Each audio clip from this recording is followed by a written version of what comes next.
finally guys हामीहरू जेको लागि आएको यहाँनिर अहिले हामीहरू डेस्टिनेसनमा आइपुगेको छौँ होइन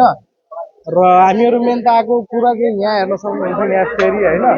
यो फेरी मैले चढेर हामीहरू कहाँ जाँदैछौँ भनेर गेस गर्नुहोस् त यस्तो डेन्जर ठाउँमा जाँदैछु कि कुरै नगर्नु ल हेर्नुहोस् त ल म देखाइरहेको छु म चलाएर यहाँ जाँदैछौँ कि यहाँ यो हो कन्याकुमारीको फेमस होइन बिचमा बनाएको ठाउँ होइन दामी मिलाएर इन्डियाको लास्टै ठाउँ भने यही हो र यसरी नै फेरि हामीहरू चढेर अहिले जान्छौँ हेर्न सक्नुहुन्छ त्यहाँ फेरि अहिले गइरहेको छ एउटा र हामीहरू पनि अहिले लाइनमै छौँ र यहाँ हेर्न सक्नुहुन्छ हामीहरू अब फेरि अब यसमा चढ्छौँ कि अर्को फेरि आउँछ त्यसमा चढ्छौँ जे होस् अब हेरौँ त्यहाँ पुगेर तपाईँहरूले देखाउने पुरै होइन तर भ्यू चाहिँ एकदमै नेक्स्ट लेभलको छ क्या पुरै समुद्र बिचमा होइन दामी पारेको होइन अलगै मजा के अलगै मजा ल